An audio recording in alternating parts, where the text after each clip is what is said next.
Hey guys, what is going on? Can you believe it? The semifinals are here. That means the All Blacks are right around the corner. The Wallabies are right around the corner.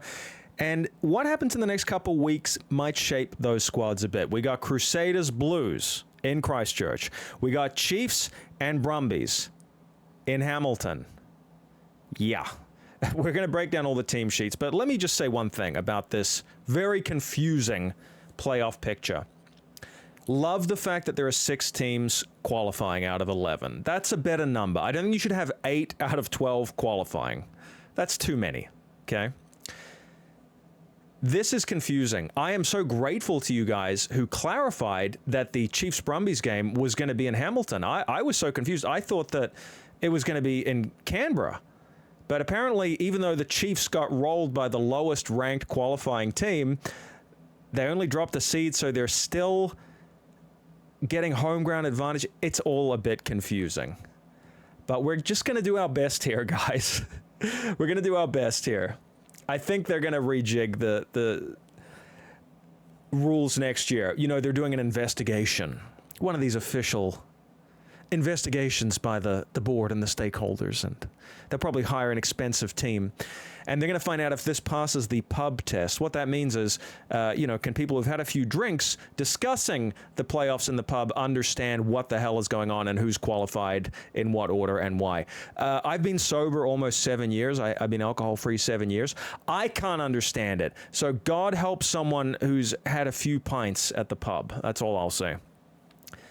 The Crusaders. Is this not like the cat that gets dropped off a skyscraper and lands on its feet? Like, man, these guys are blessed. Blues beat the Chiefs. No one expected that. So now these guys seem to have a nice runway into a home grand final, if I'm not mistaken about the playoff structure here. Well, firstly, they have all of their big guns available. The only person really missing is Taha Kemara through injury. Otherwise, would you really change anybody from 1 through 15? I mean, Tamaiti Williams, sure. But, you know, this is a pretty rock-solid team here. Front row is all Blacks, All Black captain. Shalfoon, not a big name, but he has been very impressive in the tight, impressive with his carries, impressive with his continuity play. Boy, the breakdown looked better last week. I mean, say what you will about Ethan Blackadder. Yes, he's made of glass. Yes, he can't seem to, get more than 2 or 3 games in a row under his belt. When he's cooking, he's cooking. He did get a yellow card last week, but that's just almost like par for the course for him. I don't want to be too much of an apologist for his rough edges. I think there are smoother options that will give away less penalties. But he's one of those guys where, for every penalty he gives away, probably gets a turnover or 2. He just does a lot of everything. He does a lot of good stuff. Does a lot of bad stuff when he's having a bad game. But that's rare. He's usually in pretty good form. And you have to say that the breakdown was fire last week. These guys absolutely toasted the Reds. It wasn't even a game. It wasn't even really entertaining. Reds fired a few shots in the last 20 minutes. I mean, yeah, it was garbage time. The game was done. Crusaders went to 29-0 in Christchurch. Game was done, guys. But that's a good-looking loose forward mix there. I mean, Tom Christie's great at the breakdown. We've seen Christian Leo Willie rumbling off the back of the scrum, low body height, smashing on defense. Just a good, muscular, abrasive mix there. I'm a big fan of Noah Hotham at 9. I think he's the third-choice All Black halfback. Come at me in the comments. I know we got some Falau Fakatava stands out there. We even have 1 or 2 believers in Finlay Christie. A lot of you don't love Finlay. You think his delivery's a little bit labored. I like him. I think he's gritty. Backline is stacked. Obviously, Will Jordan, returned from his knee strain without any ill effect. So overall, you have to say it's a hell of a team. They've really come right with their personnel at the right time of year. And Kyle Preston's a gun on the bench. I just want to throw that out there. He's a bit of a try-scoring machine. His continuity play is fabulous for a halfback. Runs great lines, distributes well. Don't know if he's ready to be an All Black bolter. Some people have mentioned his name. Let's see how he goes off the bench. But the Blues, boy, did they just turn it up a notch in the last 20 minutes against the Chiefs. It wasn't pretty.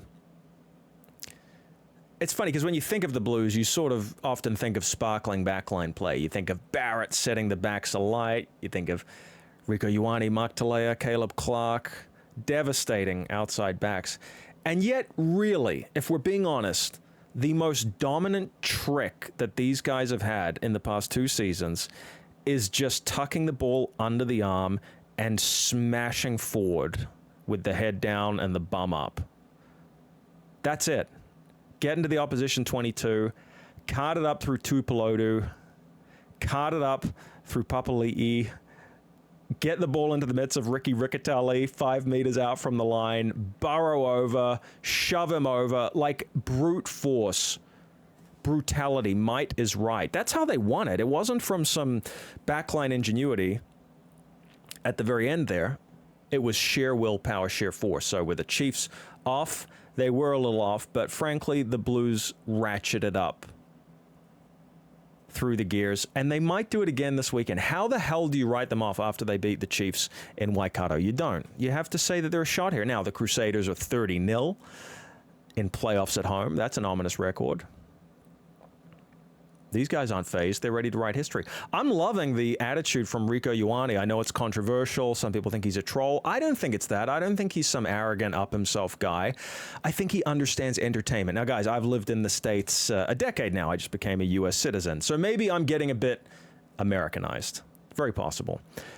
But quite frankly, even though sometimes it's very brash, classless, and I don't love it, that kind of banter and hype, that is just day to day in America. That is par for the course. That is the NFL every day, is that kind of attitude. Bit of showboating, bit of boasting. You could call it arrogant. I've come to learn it's just showmanship. It's entertainment. Rico gets it. So it doesn't really gel with the stoic, understated archetype we have of New Zealanders, and especially the All Blacks. But I'm cool with it. He's got a big mouth. Look, if he has a bad game or if his team goes down, he's going to get an absolute pile on, and he will deserve it. Because when you stick your neck out there, people are allowed to nick it when you fall, okay? But with that said, I'm all for a bit of entertainment and even brashness in New Zealand rugby. I think it's refreshing because it's actually very different to the norm. He's his own man. We'll see if he's got the All Black number 13 jersey sewn up. But I did just want to mention Reiko Ioane because his social media post got a lot of attention this week. I think it's good. I think it's good stuff. So, look, the biggest change here is, you got Zahn Sullivan, who's pictured here. He's at fullback. What are they thinking with him? Well, he's got a huge boot. Sometimes it can be a little bit of an unguided missile. It's not always the most accurate. But, my God, when he hits that thing, I mean, he sends it a country mile. So, not going to be nice weather in Christchurch. I think the Blues realize they're going to have to kick their way out of trouble. Sometimes they do not want to just get pinned down in their own 22. That's suicide against the Crusaders. Barrett winning the line out, rolling maul, pick and go, just basic rugby 101. We know the Crusaders can do that, especially on a wet night, cold night in Christchurch. We've been watching that for decades. That formula works. So they don't want to get trapped down on their own back fence. They want to play in the right end of the field. So I get it, because Clark and Talea, their first instinct is usually to run. Zahn Sullivan will probably be using that boot of his. So I see why he's included. It's a tough one, guys. Boy, it's a tough one. Look, at the end of the day, how do you go against the Crusaders at home? You don't. I'm going to pick them to win, and only because I feel that maybe the Blues had to give it their all to win last week. It's very hard to back up 2 weeks in a row. Moana Pacifica found that out. Continuity, when you've had to really play to your full potential, it gets tricky. Teams like Crusaders, they're used to winning at 80 or 90% capacity. So I'm going to say that the Crusaders will win this, but time will tell. Super interesting. All right, over we go to Hamilton. Chiefs are here. Firstly, just count the All Blacks, right? Takiaho is at 2. We got Tupovai. Finau is starting. Satidi's starting. Satidi was on the bench last week. They might regret that. They obviously need him out there for the full 80. Does anyone know what happened with that? Did he have a niggle, or is it just managing his minutes? I mean, you don't really want to manage someone's minutes in a playoff situation. You can manage your way to losing the game, basically, if you get too cute with your selections. I think that's what happened last week. Not saying they would have won if Satiti started, but, you know, I mean, I think the picture I'm seeing this week is, yeah, all hands on deck, have our best guys starting, not much, you know, tactical arrangement. Oh, we need this guy coming off the bench. No.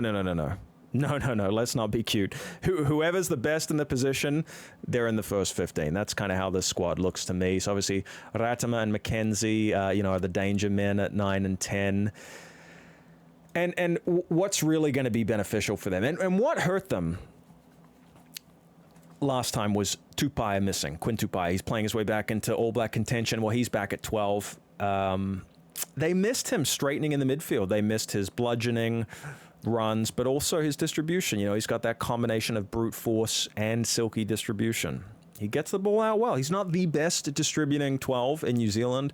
He's not the best kicking 12 in New Zealand, but he has an all-round balanced game. So I think that could be the difference maker here, having him out there. They really missed him.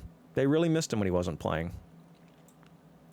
Guys, get ready for the worst graphics you've ever seen. I mean, listen, with all due respect to the graphic designer for the Brumbies, every week I bring up the same graphic, and it's just like black Times New Roman font on a white background. I'm always like, this is so boring. Can you put together a nice graphic? Let's go back to the boring black on white after this. This is some illegible crap. I mean, it also seems like, you know, the starting number 10 is 106.3. Like, okay, the starting 9 is Powerade. Great. Good product placement here. I don't know if this is going to make anyone, you know, want to go to Doma hotels when they see this graphic. Yeah, we should go to Doma hotels. Yeah, seeing this really reinforced that for me. Anyway, enough of me crapping on the graphics. What can I tell you guys? The most consistent, predictable team in Super Rugby, and I mean that as a compliment. These guys are so consistent. Slipper, Alatoa, Frost, Hooper, Valentini, Lonergan, Lolosio, who's the best 10 in Aussie Rugby right now, Toole, Ikitau, Tom Wright, who is just in dynamite form, probably has to be the Wallabies fullback, even if Joseph Suaalii is available.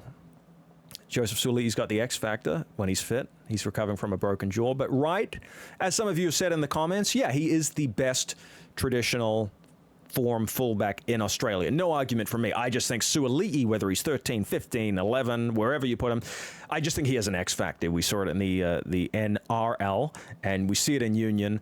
He has a spark that can change a game. So I don't think you want to leave him out. But yes, Wright is the best fullback running around here.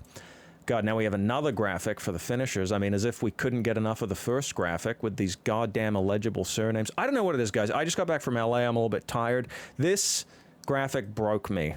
I'm not happy with it. All right, anyway. Familiar faces here. Yeah, look, Chiefs at home. They're lucky they're at home. If they had a different arrangement, you know, with the seating and stuff, they could have been playing in Canberra. So I think hometown advantage will help them. And I got to tell you as well, it sucked last week. You know, if you're a Mulu man or woman, if you're a Chiefs lover, you hated last week. That sucked. You know, you went down to the Blues at home. That's brutal. I'm not saying you're going to be happy about it this week, but you might look at it in a more favorable light. If the anticipated Chiefs snapback happens, that bounce back, it might just have sharpened their senses. It might have been cold water in the face, a little slap. Could have woken the sleeping giant. You know, they were caught napping last week. I don't think that's going to happen 2 weeks in a row. I think they're going to be on the edge of the edge. They were humiliated last week. Sure, it was a narrow loss at the 84th minute. But regardless, they're expected to win a playoff in Hamilton. So they were humiliated. And I think they'll bring some anger and aggression this week. That again, you know, I'm not saying you're happy they lost last week. They're taking probably a trickier route here to get to the grand final. But it might just elevate their game this week. So, yep, we're predicting a Crusaders Chiefs final here on this channel. Time will tell. I'll be back over the weekend to break down the games. Please like, subscribe, send this video to someone who loves rugby. Appreciating all the new subscribers, especially all the South Africans. Even if you're not South African, check out my review of the Springboks squad. It's very relevant if you're a Wallabies or All Blacks fan. I kind of break down what Rassie Rasmus is doing. And listen, they're the best team in the world right now. We got to stay aware of what they're doing. We got to keep our eye on Rassie, right? Keep your friends close and your enemies closer. That's my view when it comes to South Africa. They're very, very good. Very good. Got to keep an eye on them. All right, guys, I'll be back for another one real soon. Lots of love. Take care. Enjoy the footy. Bye for now.